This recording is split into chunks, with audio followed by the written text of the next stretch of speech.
Yeah. You got me here. Well done.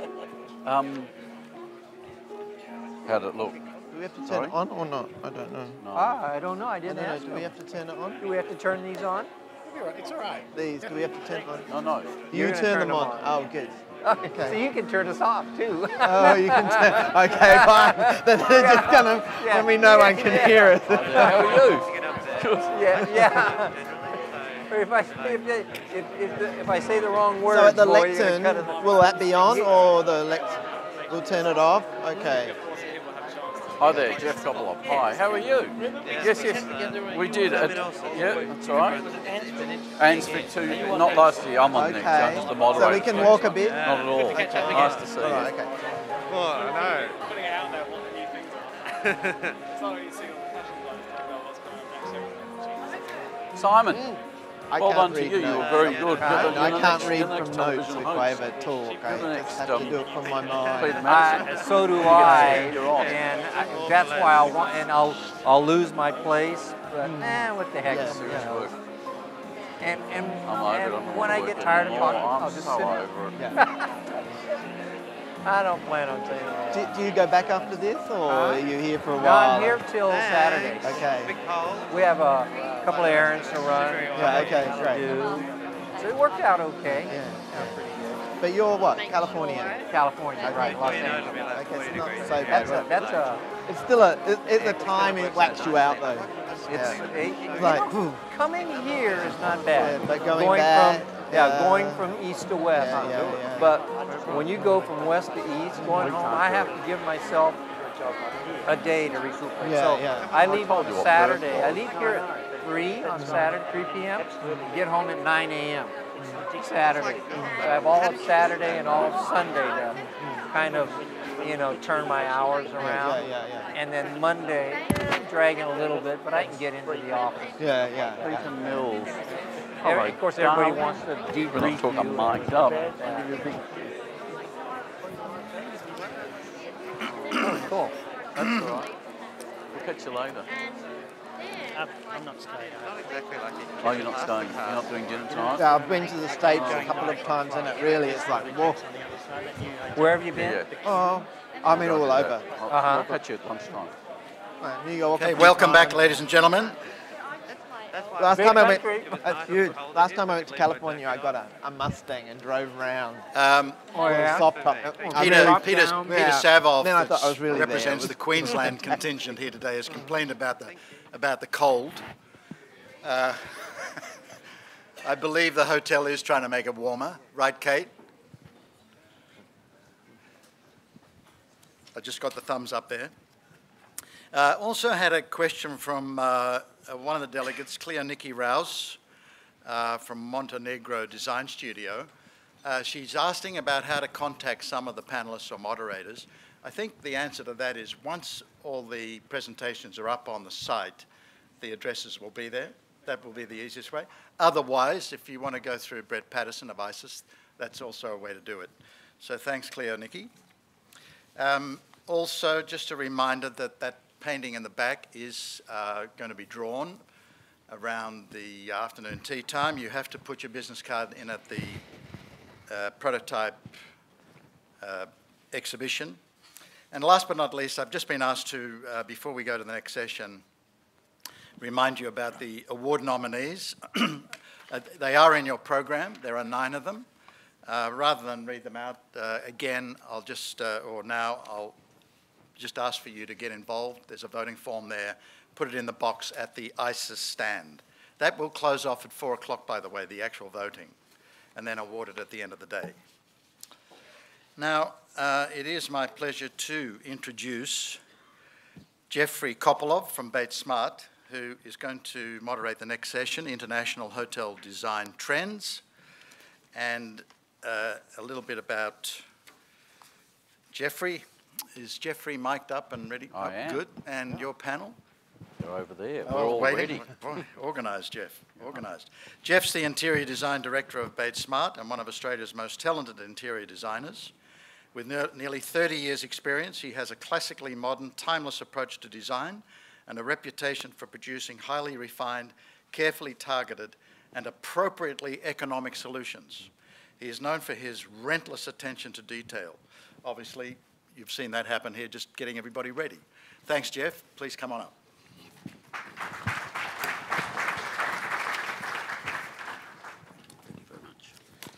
Thank you, everyone. I'll keep it short. I won't talk too much about myself. I think there'll be a couple of images of some projects that I've been involved with more recently. Just a tiny bit on Bates Smart. We have offices in Melbourne and Sydney. We're architects, interior designers and urban designers. And I guess over the last 15 or so years, I've had the pleasure of being interior design director of the practice over all those, all of our projects. And we have project-based offices depending on where we're working at the time. Currently working on a range of hotel projects in India, in Singapore and here in Australia. And I guess our point of difference is, as was mentioned, a sort of attention to detail and what we bring to the project, being both architects and interior designers, and being able to really craft the project from the inside out and affecting the architecture that allows us to really create unique buildings that suit their end needs, which is really clearly fundamental. The inside is where it all happens. I have the pleasure today of being the moderator for our session on international design trends, and I guess the particular focus of this topic will be where are we going with hotels and hotel design, and we've done it in a way which focuses on 3 of the continents, and we have speakers who have significant track record and experience in those continents in USA, Europe and in Asia.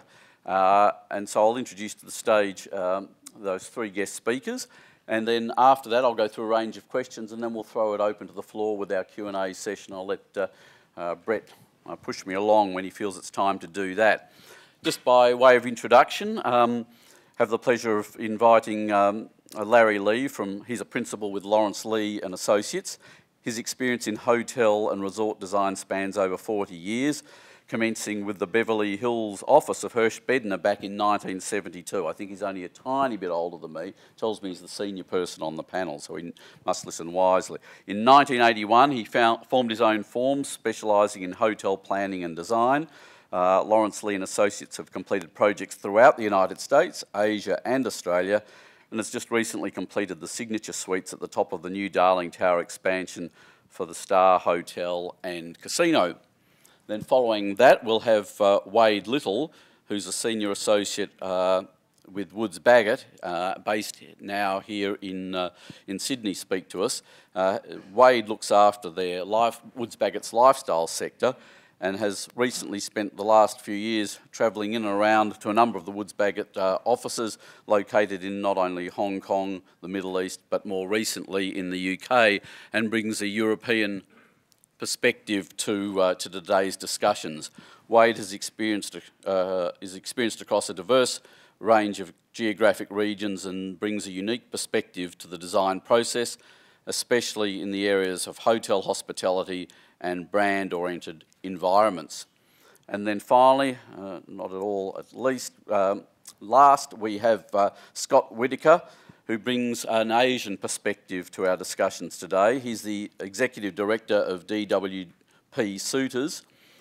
Scott was educated in Australia and moved to Asia in 1994, and together with his business partners transformed DWP from a local Thai-based company into a Pan-Asian design firm, reaching out further to the Middle East and Australia. He leads a large group of designers with a particular focus on lifestyle and hospitality projects in the Middle East and in China, and it really is at the helm of that group's creative activity. So I'll welcome, if you wouldn't mind helping me welcome those gentlemen to the stage.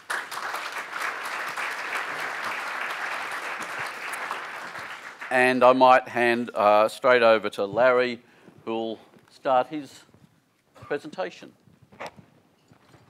Thanks, Jeff. I want to thank you all for inviting me. I want to thank IAS for inviting me. I've come a long way. I'm very proud to be here representing the United States. The first thing I want to do actually is I want to introduce our firm to you. We're a small firm. I guess you'd call us a boutique firm. I don't think very many people have heard of us. So with that, I'd like to think that a picture's worth 1,000 words. So with that, start the slideshow, please.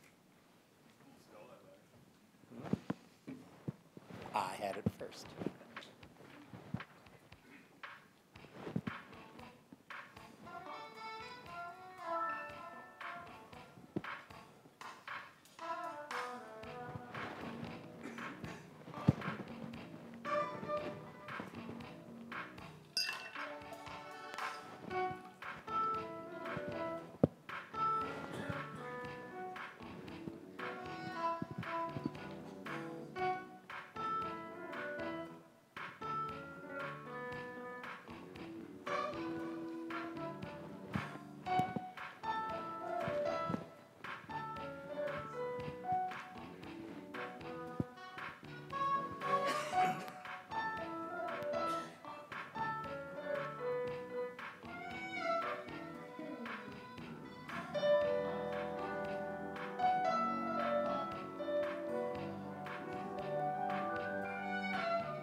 That was easy.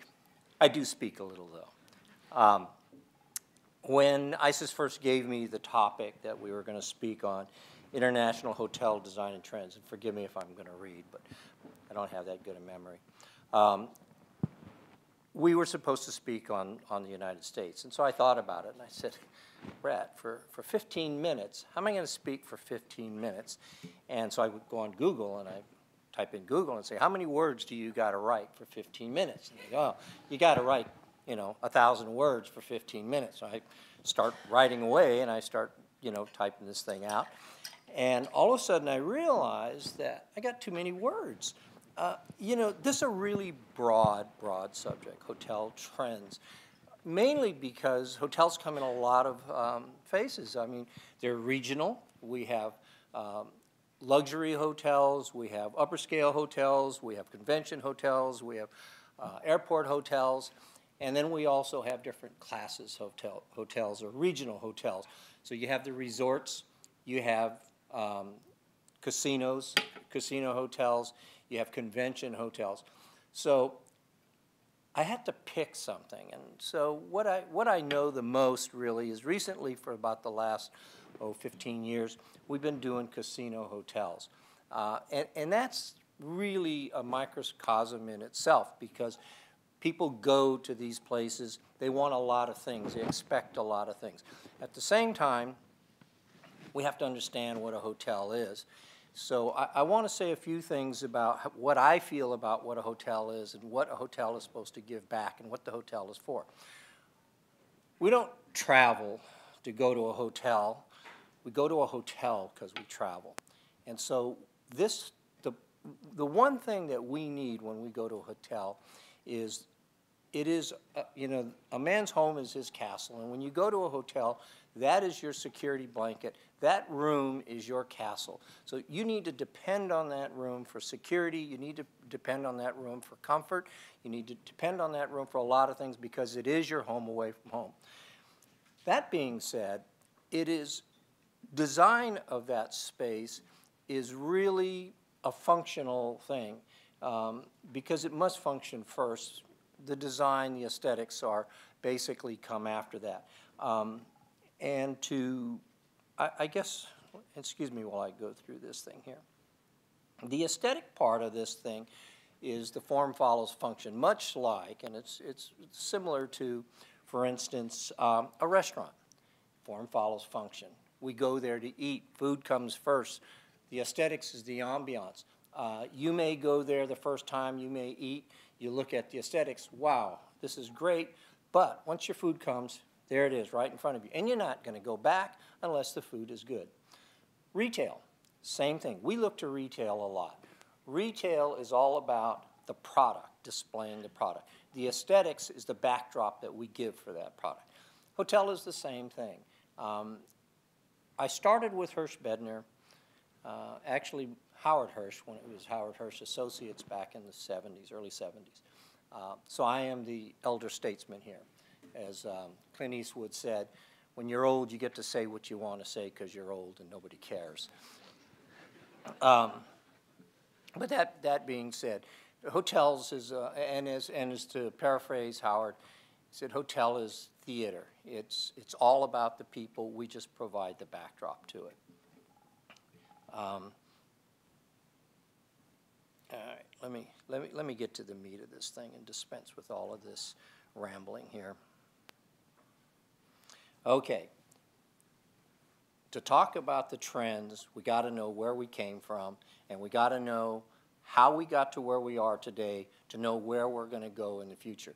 This is a hard thing. Actually, as a designer, I don't really pay much attention to trends because we're always going the other way anyways. If the trend is going this way, we want to provide something different. We want to give something new. We want to give something exciting. This is where we were. You checked in at a registration desk. This is probably in the 80s. You'd come in, you check in, maybe you called ahead. The registrar turns around, gets a little piece of paper out. Oh, here you are, Mr. Lee. Sign the paper, and you're off to your room. Give you a key and not a card. You got to your room. You had a 20-inch, big, huge honking TV. You didn't even have a clock radio. You had a clock. You had poor lighting, and you can hear every conversation that was next door to you. The one thing that they did get right early possibly was a decent bed. I mean, that's, after all, what you're going there for. And at night, you got chocolate on your pillow. You got small poster art with gold, number 11, gold, silver, anodized aluminum frames. You got a small functional bathroom where you took a shower in the tub and you stepped out of the tub into the toilet and turned around and there was your wash basin. I would say that for us that bathroom had to be about 5 feet long by maybe about 7 feet wide. So you guys better than I can translate that into metric. We had paper, do not disturb signs on the door. We had a coffee shop or 3-meal restaurant. Actually, we didn't call them coffee shops because that was that was a freestanding little small mom and pop place. So they called it 3-meal restaurant, and then they called it all-day dining. We had a middle-of-the-road menu to satisfy the masses: bacon and eggs in the morning, steak and potato, fish, and maybe a pasta at night. It's kind of funny. I can remember as a designer when we used to say to the owners, "Hey, we can really design a great restaurant. Let us design a restaurant." And at that time, the trend was, no, we only capture our clients for breakfast. We got to have them for breakfast. Lunch, they're at the meetings, and dinner, they're out. They're out to the nicer restaurants. That's changing. We had a 10,000 square foot ballroom with adjacent meeting rooms when we had a no-frill swimming pool.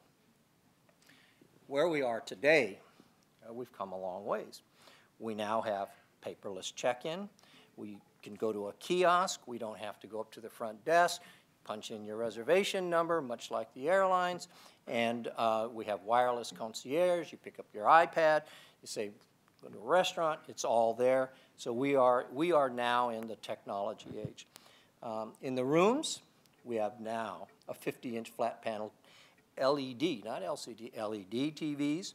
And I have to tell you a little bit about that. When we started the Borgata in the 90s, our owner asked us all to go out because he said, we are designing for the 25 to the 28. We will sell to the 30 to the 35s, and anybody older than that will come because all the younger people are here.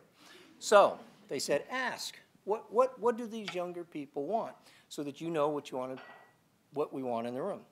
I happen to have some two young daughters at the time that were right around the age, and the first thing that came out of their mouth is, we want a bigger TV. You got this little TV. Nowadays, you know, at home at that time, I thought I had the cat's meow. I had a 26-inch TV. Well, heck, they moved out and everything, and the first thing they got was a 50-inch TV. Now we have 50-inch flat panel LED TVs. We don't have just clocks anymore. We have clock radios with an iPod, iPhone docking station in it. We have dimmable lighting. We have good lighting for workstations. We have dimmable lighting for relaxation. We have speed dial telephones. We have better sound attenuation.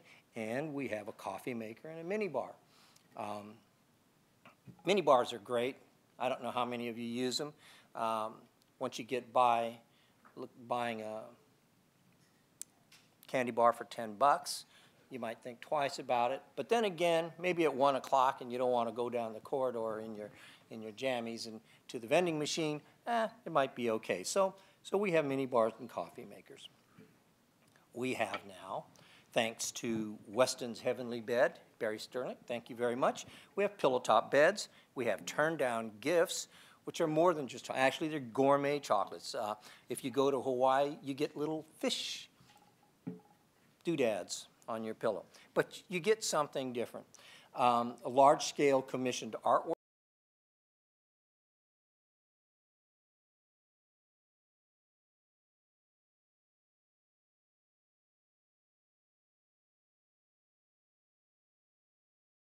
Just printing artwork or posters, we've advanced to museum quality paper, museum quality artwork. We commission artwork now, so it's a one of a kind, and we don't let it be printed again. We have much larger bathrooms. We've gone from that little bathtub and shower and toilet and wash basin now to bathrooms with rain showers, body sprays, private toilet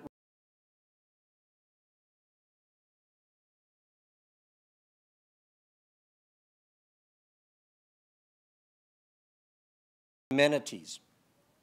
We have, instead of the little plastic card that you hang on your door for do not disturb, we have LED doorbells and lights from inside the room. You don't have to open your room and accidentally lock yourself out while you're in your jammies. Now you just push the button on the inside of your door and it tells the maid, leave me alone. We have signature gourmet restaurants.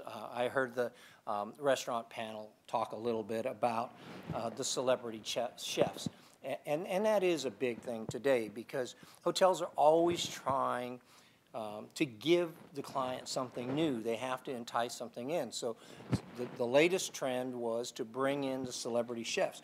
And it wasn't necessarily a celebrity chef that was a good chef. He just had to have a big name. So we got people like Wolfgang Puck, Emeril Lagasse, Bobby Flay, Michael Mina. By the way, they are good chefs. We got Noba Matsuhisa, and we got a lot of other celebrity chefs. Actually, that started with the Trump, in the Trump International Tower in New York.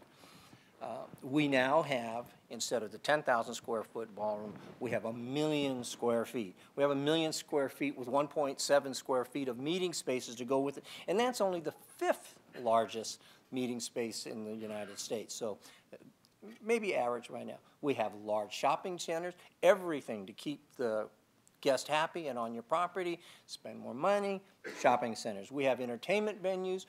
We have here now, coming with the Star, the new entertainment venues. The next thing that we brought, our clients brought, was entertainment to the hotel, anything to keep your client in. And I have to tell you that this is I'm speaking mostly to the casino hotels. Las Vegas has just expanded and has done a lot to, I guess, pioneer this concept and this trend. We also have, and the latest thing now is all the hotels now have wellness spas, great swimming pools, great food service.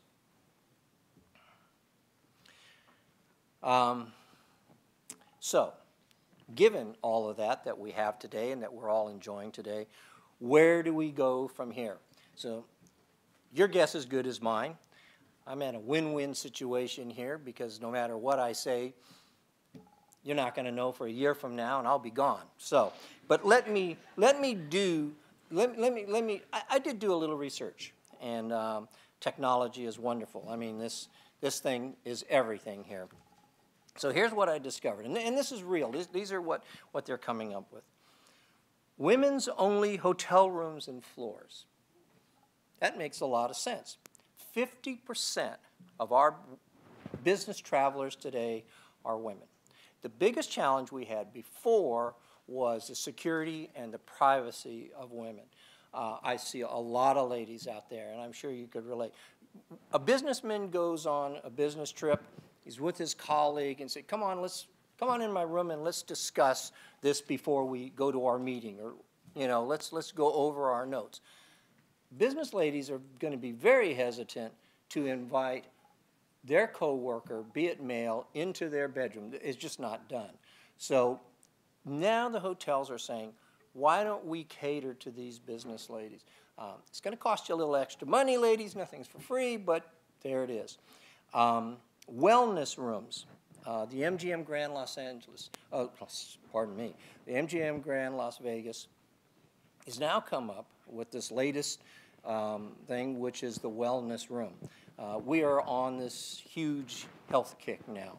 So what this wellness room has is special lighting to reverse jet lag and to regulate your melatonin levels. What that is, I'm not quite sure, but it's regulated. Vitamin C infused showers. Can you believe that? You turn on your shower and your water has vitamin C in it. You'll never catch a cold. You have a healthy room service menu. They have room service menus catered with organic food. And to top all of that, you turn on your TV and you get Dr. Deepak Chopek will be on your favorite in-room Stay Well channel to teach you what to do and how to stay healthy. All of this, again, at an additional price. What's coming is electronic check-in. Now, to one-up the kiosk is you now can do all your check-in, you can do your registration, you can make your reservations all online. Starwood's, a Loft Hotel, what they're starting to offer to their preferred guests is what they call smart check-in. What happens is when you make your reservation is you're actually sent your key card. It's all programmed and it has with a radio frequency ID technology. On the day you get to the hotel, what happens is that card is triggered. So once it is, they actually send you a text and they say, oh, Mr. Lee, you're in room 349. Oh, wait a minute, maybe 3349. And you go up to your room, but you don't stop anywhere. You go straight to your room, put your key on the door, and you're in. We don't need people anymore. No, we do, because service is still the name of the game. Convenience, luggage. The best thing since sliced bread was wheels on luggage. Well, now what's happening is you can get your luggage from the airport directly to your room. No more bellman. And actually, I was happy to read that this was a line, a little excerpt from Ian Schrager. And Ian Schrager, who used to cater to the top 3% of the wealthy, I guess you might say, out there, is now had some comments on what the future trend was that I liked very much, and that was back to the basics. But actually, we could take that lead from another country. Japan, when Japan opened the Narita airport, it's a bus ride that's about an hour away. And what a hassle that was, coming from your hotel, bringing your luggage onto the bus to the airport, huge airport. You're lost when you look at the front door. What they started doing is from your hotel to the bus, you put your luggage on your bus, they check it, everything is done, you never see it again until you get to your destination. That is the convenience of luggage. Again, so what Ian says is, what do we need a bellman for?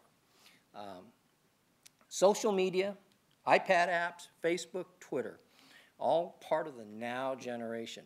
We're designing now for the tail end of the Generation Y, or we're designing now for the millennium babies that were born from 1990. That makes them about 20 years old. These are young people now who were born with a mouse in their hand. I mean, they don't even know what an electric typewriter is. So this is what we're designing for. And when you're designing for people like that, you have to look to what their needs are, and that's where trend comes in. That's how we're trending, because we're designing for the needs of the people that we're serving today. We are also designing in the future for our environmental commitment. In the United States, we have LEED standard. We are looking at the environment, how to save our environment. We're looking at the ecology of the earth, and so part of that, as you know, is the electric cars. A lot of hotels are now in the parking putting electrical outlets in the parking lot for these cars. Technology, iPads in every room, iPads at concierge, iPad for your menu at the restaurant. Here, I went to a sushi restaurant, iPad for your menu in the sushi bar. iPads everywhere. Larry, you told me. Am I rambling? Well, no, but I'm sure we could fill another 2 hours and we'd all be interested. But these guys might get a bit grumpy. And all right. So we'll give you 10 seconds more, and then we'll ask you some more questions later. Actually, what a good time, because it was right at the end. I want to end this with saying that above all of the technology, above all of this, everything that I've said, everything is led by technology. We get down to the basics, and the basics are service, and it's always going to be service. It has always been mi casa, su casa, my home, your home, services with a personal touch. Hello, Mr. and Mrs. Lee, how was your day? Is there anything I can get for you? That will never change. That is, always has been the trend and always will be the trend in hospitality. Thank you. Thank you. Sorry, guys. You did well. Right after you. I told you I rambled. I will try to follow Larry's example, but I don't know if I can wax as lyrically as he can. Woods Bagot is a firm which is globally represented, so we've got offices in New York, we've got offices in LA, but most importantly what we're here to talk about today is the office which is in London. It's the centre of Europe for us, and one of the key specialisations of our London studio is hospitality projects, and we're working with quite a number of different brands to introduce new ideas into that marketplace. We can talk about some of those trends in regards to how you actually start to deal with the challenges of a European marketplace where hotel occupancy rates can be only 1% increase from the year before. So when we look at France, it's 1.6% increase in occupancy from 2011. And now when we actually start to look at those areas, the really interesting places for growth are actually in Eastern European countries. So Croatia, Lithuania, and these are all areas where people are looking to leverage off some of the stronger brands within the industry. The 5 key trends that I'll be talking about today will be globalism, consumer customizing, bleisure, low-tech travel or slow travel, and then the idea of the fashion house hotel. So if we were to talk about globalism, it's actually a lot of topic has been discussed today because it actually feeds back into the idea of global brands having local representation.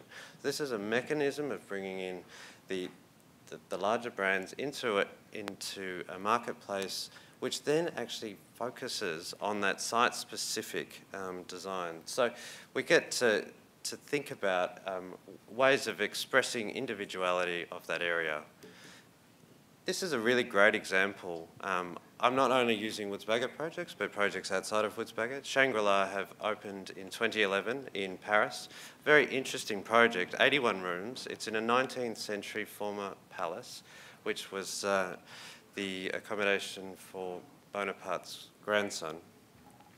And it's a really interesting way of bringing into a marketplace a project like Shangri-La, where you get local relevance. The interior design is done by Pierre-Yves Rochon, who's a very famous hotel designer, but you actually get to experience what it is to be in Paris, to be near Avenue Montaigne, and have the ability of seeing the Eiffel Tower from your accommodation. They still have an Asian restaurant in the development, which is actually a really interesting point. So there is something there which the brand alliance comes into play, but very, very specifically local. Woods Bagot are working on a very interesting project in La Herradura, which is in southern Spain. This is a project for banyan tree. It'll be the first banyan tree to go into the European marketplace. And it is about taking that brand, creating something that's really interesting and very locally specific to capture the amazing locations. So this is a 180-room hotel, and it has 150 residents combined into it as well. But there is an opportunity of experiencing something of the local culture, but then knowing that you're getting a reliable brand. You've got online services, you're going into fully serviced rooms, for example, and you know that's just something that's actually very appealing to any traveller internationally or locally.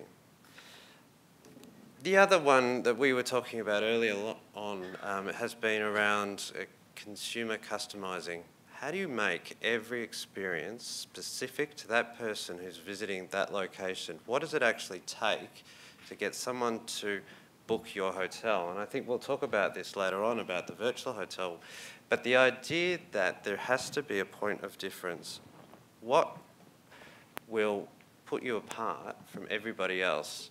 The way in which you can provide a unique experience, everyone has a freedom of choice. There's no reason for anyone to stay somewhere because of brand loyalty anymore.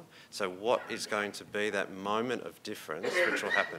And I think it's that languishable, memorable hotel that you would want to put on a blog. If you were so happy and proud to be staying there, and I think it comes to Larry's point earlier, where it's actually, when I've stayed somewhere, I want people to know that I've stayed there. So I'm on Twitter, I'm on Facebook, and it is actually about being connected. So there's some interesting projects. 10 Trinity Square for us is a very interesting project. It has 180 suites, and it also has residences attached to it.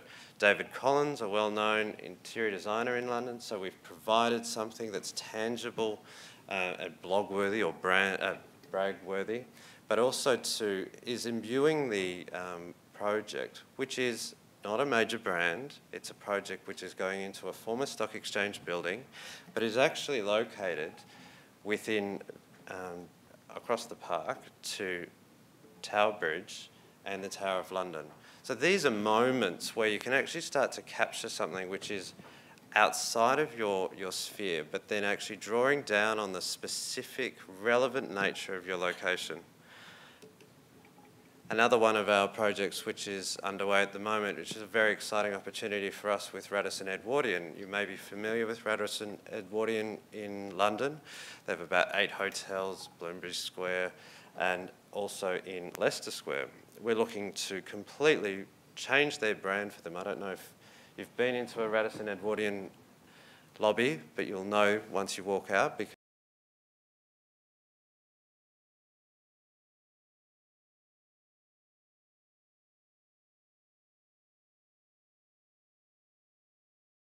revolutionise that. And how would you do that in Leicester Square? It's the former site of an Odeon, and this is where all of the premier movies get released.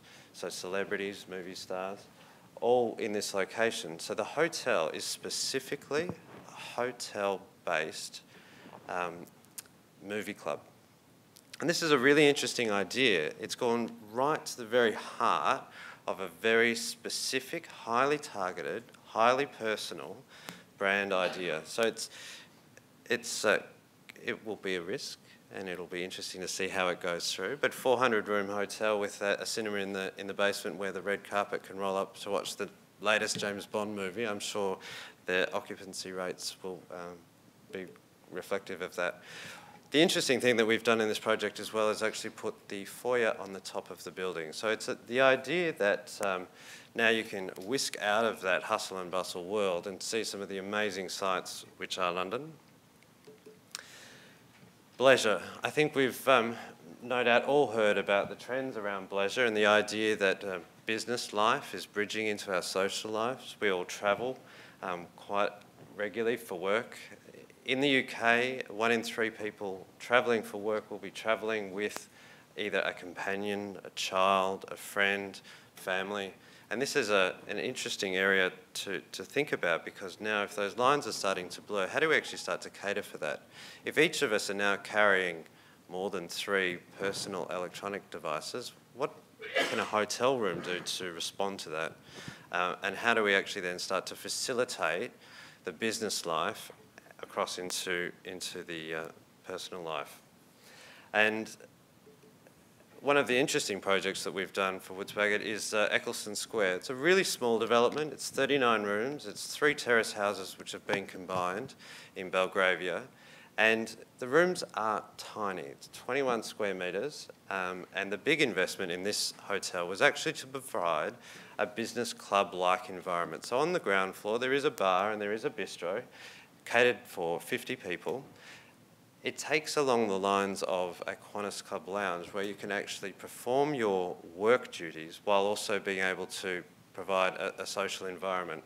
And the ground floor meeting room facilities are wired to be able to provide video conferencing and multimedia interactive screen displays as well. So in a small hotel of 39 rooms, to have a large dedicated media room such as that with video conferencing is quite a massive investment. The other massive investment is the £12,000 Hastings beds, which vibrate on command, which I don't think is going to be a great trend to follow in the future, not according to the bloggers who have been watching this space. But interestingly enough, when we think about those 3 personal electronic devices that we're all carrying with us, there is an iPhone dock, there is an iPad dock, and it's a 3D TV as well in the space. But very, very small space, and it's about creating just that area to escape from that business world and providing all of those other amenities down on the lower floor. Grosvenor House Apartments is a very interesting project that we started on in 2006. It's a collaboration with Anushka Hempel, so again, drawing down on that brand and design legacy in a London environment. So the hotel is located above the Grosvenor Ballroom, which is on Park Lane. So it sits between Harrods and Knightsbridge area, across to Selfridges on Oxford Street through Marble Arch.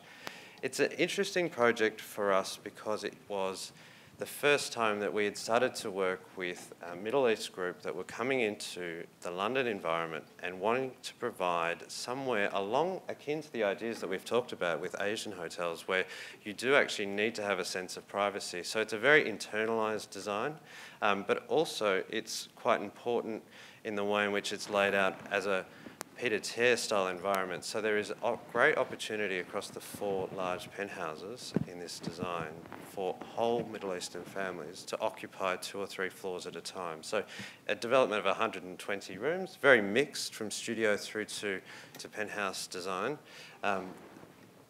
and provide that escape from the London lifestyle. So when we then think about the next idea, is slow travel. Slow food movement has been around for a very long time, and it's a great way of thinking about how do you disconnect.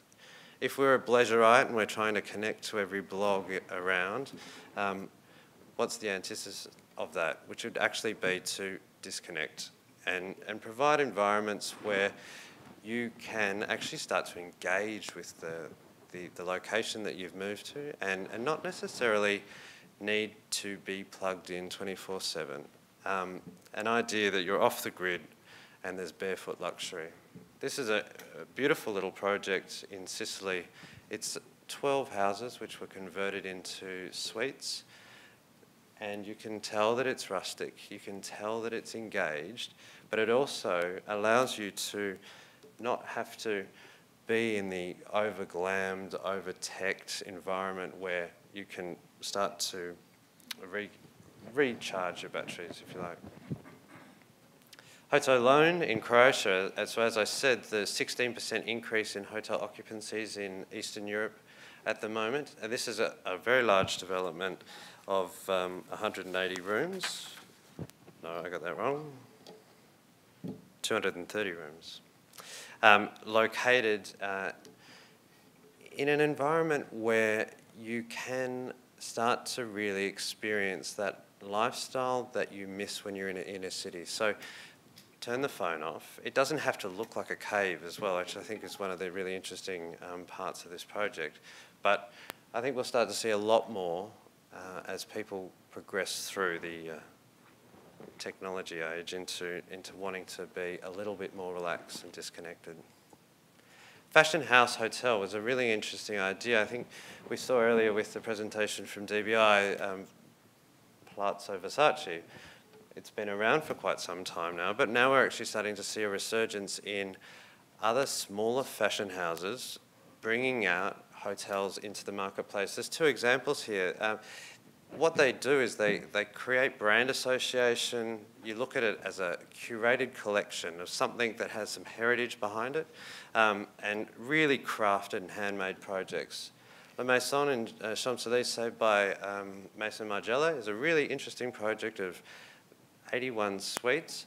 It has an element to it that you can't get anywhere else. There's nowhere else that you're going to see a fashion house designed by an interior designer, by a fashion designer like this in Asia, for example, or in any other location. And I think that's what's really interesting about that, is that it is a specialised, crafted, niche market, but I think we'll start to see a lot more of these develop. Hotel Masoni in Edinburgh, again, follows on those same lines. They've now branched out and they've opened in Kuwait. But I think it really is that idea that all of those strong ideas behind their fashion design can actually start to be woven into hotel design. Very bright colours, but that's...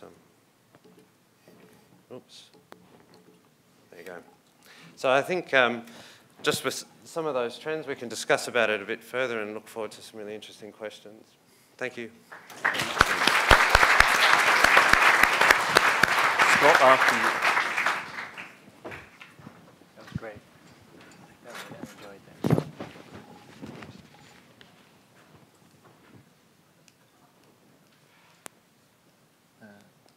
Thanks to ISIS for inviting me here. I went to Asia about 20 years ago for a year, and I didn't come back. So it's great to be here to really announce our DWPs joining together with Suters. So we're one of the larger design houses in Asia, and Suters is the 5th largest architects in Australia. We have offices across Asia and the Middle East, and about 20 years of Australian design skills, 50 years of Australian skills, and we're about 550 people. We've got 15 offices. Some of our hospitality clients, most of the large brands we're working with in different areas, and we work across different disciplines, a lot of work in lifestyle. We've also won quite a few awards in that time. Just some reflections on Asia. Whoops, excuse me. Just go back. The rise of the Asian traveller is the huge thing that's going to happen here.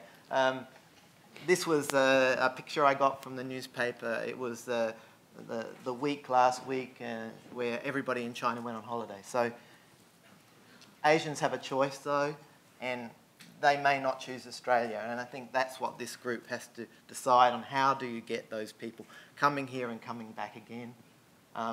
Enormous increase in travel across all those demographics, and it's where they choose to go. This is the old view of travel in Asia. I think low cost, spending as little as you can. this is really what's going to happen. Asians on short trips who are going to spend a lot of money. And that's the big change. And how do you get them to spend when they come to your venues? So high spend on a short trip is a trend. Also, it's about branded things. It's not about low-cost suits, and this is the new trend, really buying luxury goods. And if you go and see Chinese buy in China, Hong Kong, it's amazing. The spend that they do and the spend that they could have in your hotels here. So genuine branded shopping. I think also about dining. A lot of venues close very early.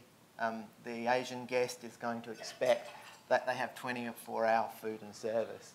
So they're going to eat at midnight, they're going to want to go to a spa, they're going to go to the casino 24 hours a day. So that's a big trend, it's what they expect, and that's what you've got to do to cater with those guests. So around the clock, F&B. Sorry. Just changing the way people get to Australia. It's probably the past. This is the future.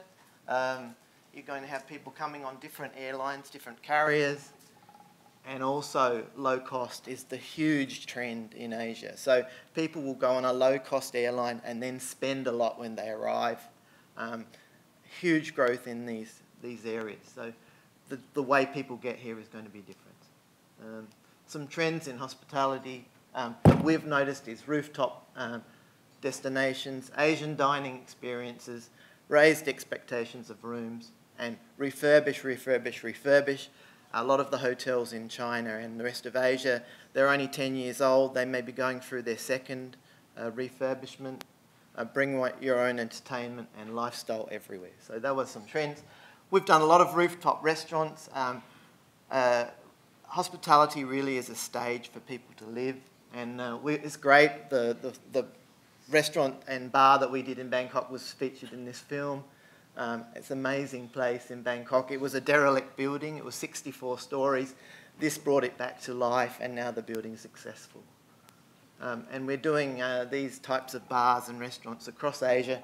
The great thing about them is they make a lot of money if they're done well.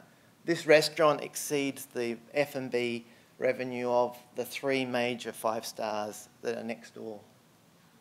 Another one that we did called Breeze. Great entrances. It's all about theatre. This is the highest restaurant in Singapore and bar. It is the biggest seller of champagne in the whole region. It's the New Asia Bar. We had 2 weeks to refurbish it. We flew everything in from China. This is a new bar that was just opened in Ho Chi Minh City. Sorry. Go back. It's called Chill. It's on top of an office building. Again, packed every night of the week. Huge lines. The highest prices in the city. Another one for Hilton in Pattaya that we did. But they're great places. People love to go to them. They're not busload destinations. They're high-priced, good service destinations. Exceeding guest expectations. The guests in Asia, and when they come to Australia, they expect a lot more. This is an M gallery that we did in Hanoi. It's not what you expect of Hanoi. This is an arts hotel. Very good feedback from guests using art. It's very colourful, a lot of fun. This is the Hyatt in Macau. We started off as a Hyatt Regency. The owners decided halfway through to turn to a Grand Hyatt because they wanted another 5-star. They're about to embark on another renovation of this. It's only 2 years old. Some work in a 3rd-tier city in China. This is a Crowne Plaza, a city I'd never heard of called Zhongshan. The amount of art and work that you put into it is amazing. This is the atrium, the bar, the rooms, and open bathrooms. So a lot of trends in here is open bathrooms, very flexible spaces, larger room sizes. Some work we did for Jumeirah. This one wasn't built, but it was a 6-star trend hotel in Dubai. Hopefully we get to redo it again, but again, a trend hotel for Jumeirah rather than their traditional brand. This is a Holiday Inn in Chengdu, so the expectations of a Holiday Inn are way above what you would expect in, say, America, Europe, or even Australia. Rooms. This is the spa, Holiday Inn. Refurbishing across Asia, and I think Sydney and Australia has a lot of refurbishing to do. This was the Mandarin in Singapore. They decided to get rid of their lobby and move everything to the 5th floor. We had a task to turn the lobby into their old spa and pool into their new lobby. So this is what we created in the end. This was a Holiday Inn in Pudong. Again, major refurbishment of what used to be an office building into a new Holiday Inn. And some work for Marriott. Very old, tired hotels that we refurbished into a new hotel. We put in 1,200 rooms for Marriott in 1 year. Food is really important. The expectations of all-day dining, mixed cuisine. I call it forks and chopsticks, being able to serve all the guests at one time.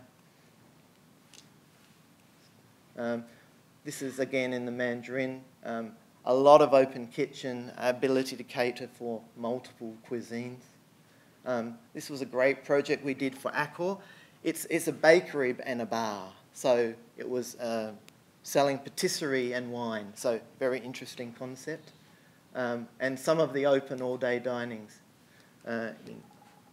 in Asia. These were all open kitchens, which I think we'll need to do here. This recently won an award. It's in the casino at the Banyan Tree. It was all based around seaside theme. The city resort. I'm going to go through some pictures very quickly. This was a project we did, the architecture and interiors. It's in Pattaya, which is now a city of about 2 million. It used to be a tourist destination. It now serves the motor industry, basically. And we were given the whole hotel. We did it around luxury of the sea. So I'm just going to click through the photographs. But in Asia, it's very good to have a strong theme. Our theme was all about luxury in the sea. So I'll just click through these pictures. These were our concepts and ideas. This was our development that we did, the 3Ds, the reality of the project. We recreated a beach because we were half a kilometre off the beach. So some of the development of some amazing walls that looked like the sea bottom. So our modelling, creating it with the craftsmen in factories, installing at site. This was the business lounge, a very different look to a business lounge in a hotel. The spa. We created an amazing bar on level 4 with separate lift access. This was the structure, that was the finality. And the idea was all about under the sea and icebergs and the rooftop above that bar. The room was very interesting. We put the bed in the middle of the room, all glass bathroom, and the bed is a little bit like a boat. Whoops, sorry, it's clicked. Just go back.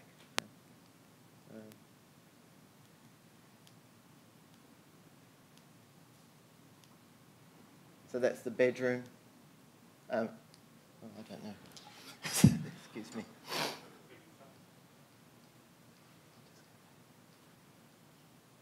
And some double height loft rooms. The next trend I want to talk about is BYO entertainment. I don't think people want to watch the televisions that they're given now. Most people want an iPad and high-speed internet. So I think the days of in-house TV are gone. People want to bring their own iPad. So high-speed internet and iPad being able to plug into the wall. And just the final trend that we've noticed is hospitality everywhere. Most projects that we're doing outside the hospitality space, we're now bringing that idea of hospitality to it. These are health projects that are like hotels, offices that are like hotels, retail that's like hotels. This is a mobile phone company. and residential that's like hotels. So I think the idea of lifestyle and hospitality is going to come pervasively throughout all our projects. Just finishing off, this was a very fun project that we did a couple of years ago. It was all about sustainability, and it was with Six Senses. We used local craftsmen to create these buildings. They were mud domes. They were naturally air conditioned, and we used a rice paint to waterproof them. But fantastic place, south of Bangkok. But very different and a lot of fun to do. And that's all. Thank you very much.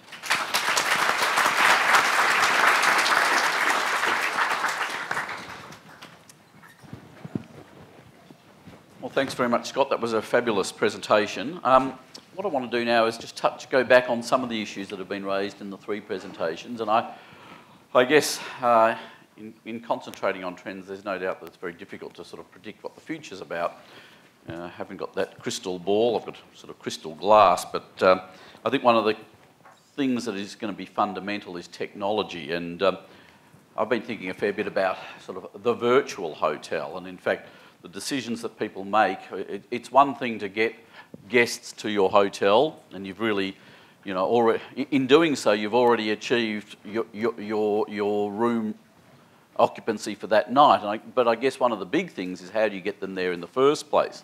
And I think what's going to affect a lot of designers going forward is the creation, if you like, of the virtual hotel, and what effect will it be on, and what role will the designer play in alluring someone to the hotel in the first place via electronic media, as opposed to before they actually get there? I don't know whether we might go round and you might have some comments to make. Oh, look, I think one of those things is definitely when we start to then think about this blog-worthy, you know, as well. So it's like, am I going to stay here again after I've already been here once already? So I picked the place online because I saw an interesting article about it. I've been there, I've experienced it, I've done that. Now I go on to the next one. So how do you get someone to come back again is actually going to be a really interesting point for hotels to be able to capture, essentially. Larry, you got anything to? Well, I think now with technology, it's more than just word of mouth on where to stay. When you go someplace, you ask around.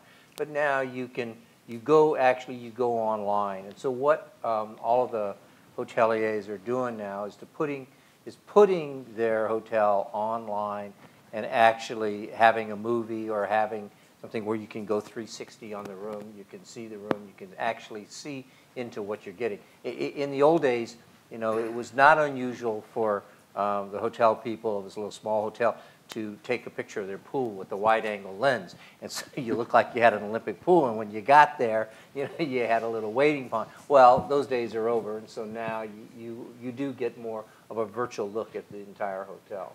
You get a walkthrough, is what you do.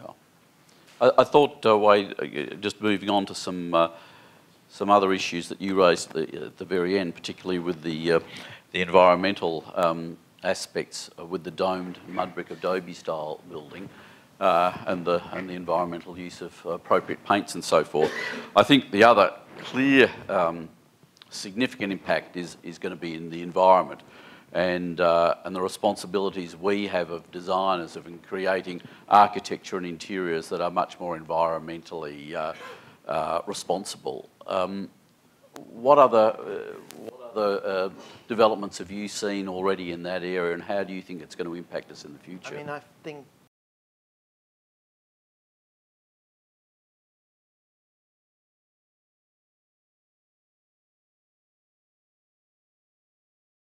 those things. Otherwise, sometimes it's green wash. So for us, it's using things like LEED and having the guidelines from the operators. They're the best ways that we can do to reduce the environmental impact, because it really pushes everybody in that one direction rather than some things that are gimmicks. So that's what we've found, and the operators are gradually increasing their standards over time.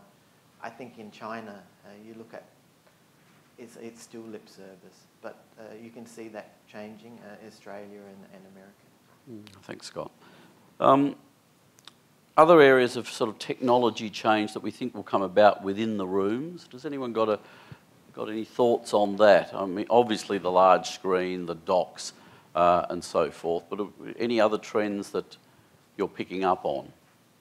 Well, I think that what we're moving towards, again, it comes back in the way of convenience to our guests. And so one of the things that used to be a pet peeve is when you want to go to sleep at night, you have to get up out of bed, and you have to turn off your lamp, your floor standing lamp, your desk lamp. You have to go around to each one of these to turn them off. Well, now we have a master switch at the bedside, and you can turn off all your lighting. The next move from that is to be able to open and close your drapery.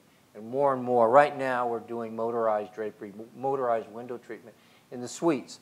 But I think that we're going to tend more and more towards motorized in all of our typical guest rooms. Again, I think it's a convenience factor. In the past, with the large chains, I guess in the 70s and 80s, we saw an institutionalising of product and a standardisation. And I guess one of the things I think I've picked up on, and particularly with the unique nature of some of the images we saw there, with the very rustic nature of those environments that spoke very much of the places they're in. How much do you think that place has a role to play going forward, and how important will that be to designers?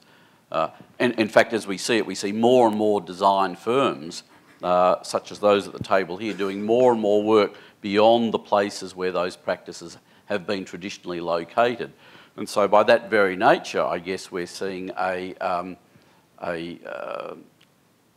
sort of melding of the globe. The world is definitely getting a smaller and smaller place. How important then is it to maintain the unique character of the places where we do these hotels? I would suggest it's the only thing that's important about those projects that we're going to be doing in the future. And I think it does come back to the point on environmentally sustainable design as well. We're going to these places because we're intrigued about that culture. We want to know more. We want to be responsible citizens within that space. So I think the idea as a global people travelling to specific locations, that you can't not be specific. You really need to take everything of that culture and bring it into that environment. And that also means being sustainable. You want to make sure that you're looking after the thing that you came to see.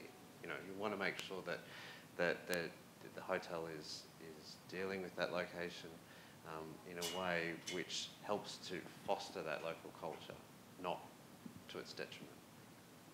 And how do you go about doing that? How do you, if you're a foreigner, as a designer, a foreigner, how do you find that balanced sensitivity? Oh, look, I think it must be the strongest challenge in that whole process of actually taking the vernacular of that local architecture and bringing it into the design process. Because also too, you want to do it in a contemporary way, not looking to reproduce traditional housing, but you take elements of that vernacular, and it's just another one of the design challenges along the way. I think it depends a lot on the type of hotel that you're designing and the use of that hotel. Of course, if you're going on vacation and you're going to a resort, if you're going to fly, thousands of miles to get to Tahiti, the last thing that you want to do is walk into a convention hotel. You're going to Tahiti because you're going to the beach, you're going to the water, you're going for vacation, you're going for relaxation. So that for us to do what's right, that's our client base, and that's what they're coming from. When we started on the signature suites for the Darling, our client looked at me and said, our client base is going to be 80% Asians. That is who we're attracting, and that is who's coming. But I don't want this to be an Asian hotel. They're coming to Australia. They're coming to Sydney. If they want to go to a casino that is Asian, they'll go to Macau. That's just what it is. And so again, what it says is what's important is why they're coming here to Sydney is because they're coming to Sydney. And I think that holds true for wherever you're going. I mean, we're not traveling to see what we have at home. We can stay home to see that. With the economy the way it is, I guess things are definitely tougher. We all know that, and probably significantly tougher in Europe and the USA, where probably as designers we have to even work harder, or our budget's being cut, and our clients' expectations of making a difference for every dollar are higher. How do you feel is the best way to spend the limited dollar within a room, particularly with a refurb, to make the biggest impact? And how is that affected by trends going forward? What have you seen in that direction in the United States? Well, I don't think it's a big secret that our economy is really very stagnant right now. I like to, I want to believe what some of the prognosis is that we haven't done any renovations for years now, and so hotels have to renovate, and so we are going to see more of that. But I have talked to some people along that line, and they said what's going to happen is we're going to have a $10,000 room. Now, for Australia, a $10,000 room might buy you a new bedspread, but for us, it's going to buy quite a bit.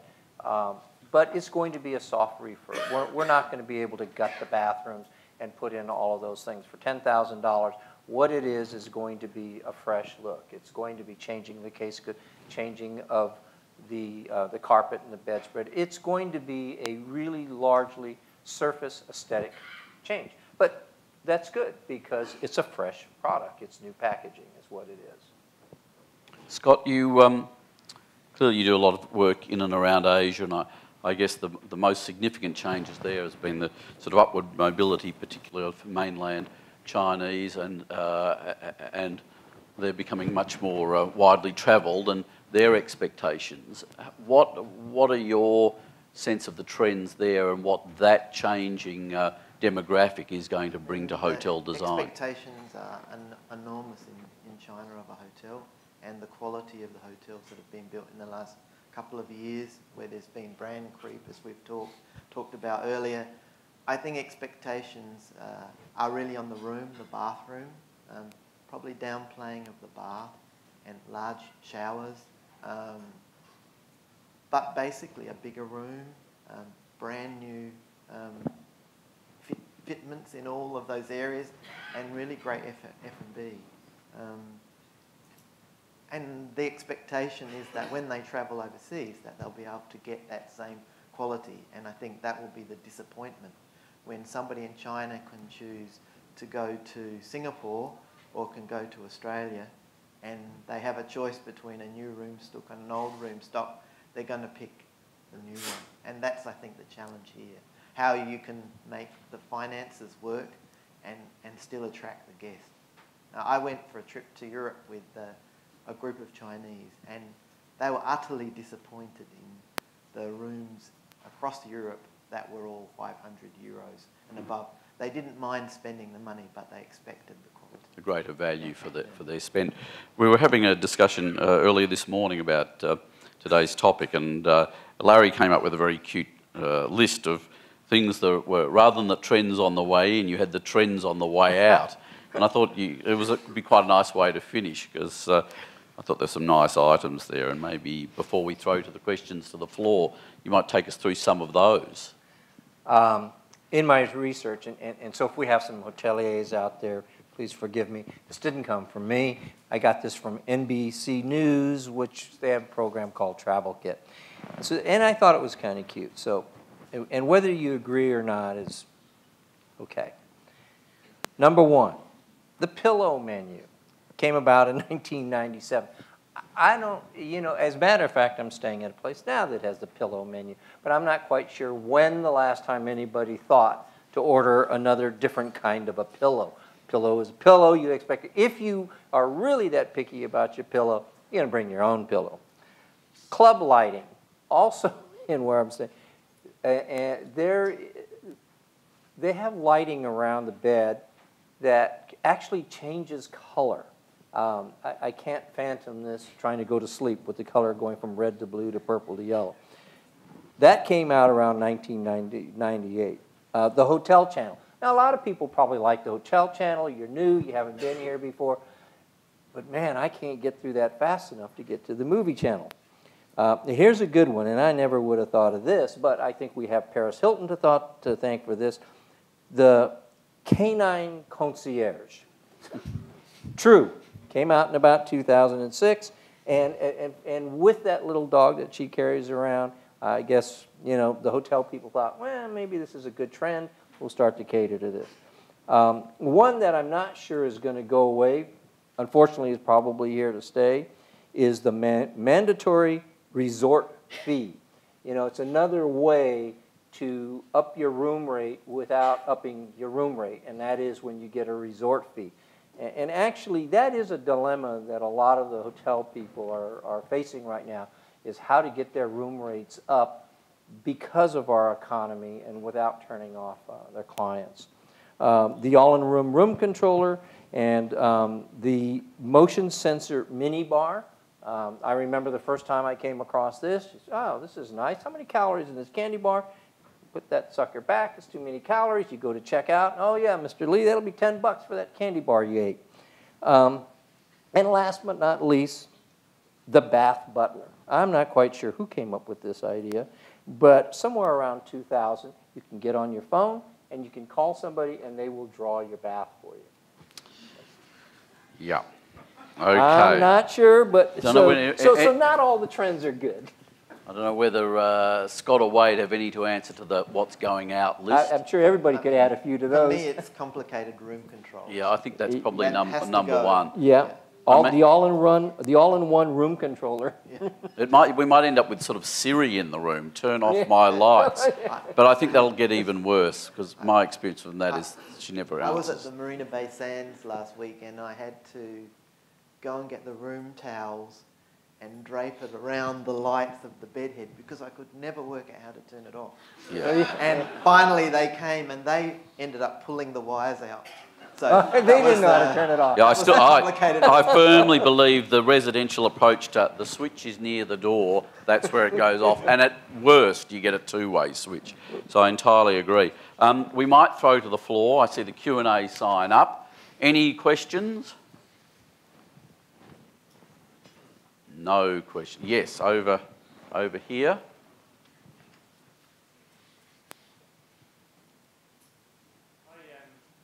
I agree with Larry that service is what people look for in a hotel. You want to go away and waste on.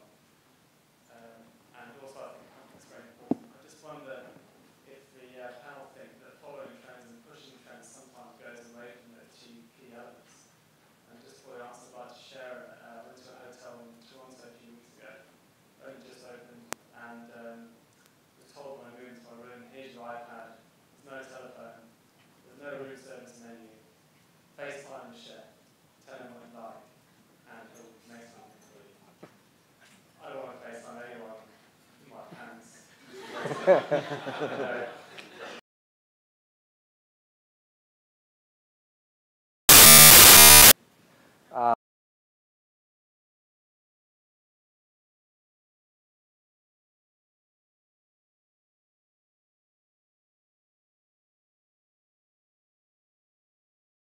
Hoteliers are still actually a little slow to grasp on all of these newfangled things because they're afraid of losing that hospitality. It is all about hospitality. It is all about greeting your guest. And so I hope that we don't lose that. I think that there's a way to integrate technology and use it as a useful convenience. But I really hope that we don't use that, that service, that great service. Unfortunately for us in the United States, because of our economy, we're having less and less staff. But I think that the training for that staff is raising the bar as far as service is concerned. I mean, iPad technology, I don't know if any of us now go to a meeting where people don't talk about iPads, and I think we just have to kind of dial that back in some ways as well to start to take that novelty factor out of it and start to think that, yeah, I wouldn't actually mind just clicking on a switch. Why do I have to find the application on my iPad? So I think it would be quite interesting to see when we go through another 12 months, 24 months, and see those iPads coming out of those rooms and people installing light switches and telephones again. I think it will be a very interesting proposition for us all. I mean, I think the hotel that you go back to is the one that had great service and was comfortable. So ultimately, that's going to be the thing that wins with return guests over the fancy design. Yeah, you know, we have gone through some trends, and we've learned by some of these trends that have come and gone. I mean, when John Portman developed the first atrium hotel in Atlantic City, the Grand Hyatt in Atlanta, rather. I mean, everybody said, "You're nuts! How can you give up this much, you know, sellable retail space for this grand atrium?" But it served its purpose, and we had a lot of grandness. And actually, it's come back. Trends have come back, and we go to the Marina Bay Sands, and they have a really grand atrium. So, but we haven't lost, and what they haven't lost, and actually Asia has always been known for the service because they have the manpower to staff, to have more service, more staff on hand than we do. Are there any more questions? There's one over here. Chris Markham, Museum Art Hotel, Wellington. One of the things that's disturbed me, I suppose, over the last few years is the trend towards environmentalism in hotels. I mean, you continue to get offered shower nozzles that deliver solar or water to produce them to basically blow dry your hair, and towels that you have to spread, or rather not, if you don't mind, and towels that you have to drop all over the place just to get them changed. Is this a continuing trend, or are people going to grow up over this? I think it's driven by our conservation of water, really, and I think it's a good thing. I mean, at home, if your lifestyle at home, if I asked my wife to wash my bath towel every day after I use it, there'd be rebellion on my hands. So I think that we can be conscious of that and use it over again. And if you want to have it, then there's a nice little note that tells you to put on the floor that you can, you know, have it washed. But I think that as a general population, we have to be cognizant of our environment and where it's leading for. And I don't want to be. I think there's no doubt about that, and I think that's where the onus is actually on the engineers and architects and developers of these properties to build those issues into the building from day one, and it's not purely an incidental that is in the mind of the individual patron as they use the hotel. I'm afraid we have run out of time. I'd like to take this opportunity of thanking my three guests for a fabulous and insightful discussion. Thank you very much.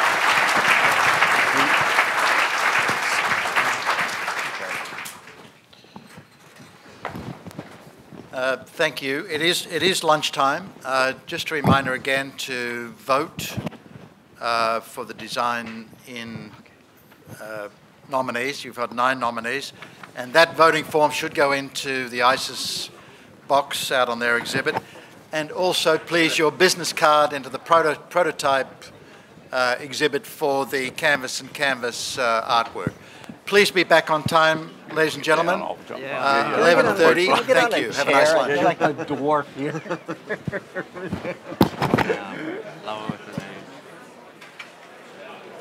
Okay. You're all terrific. Yeah.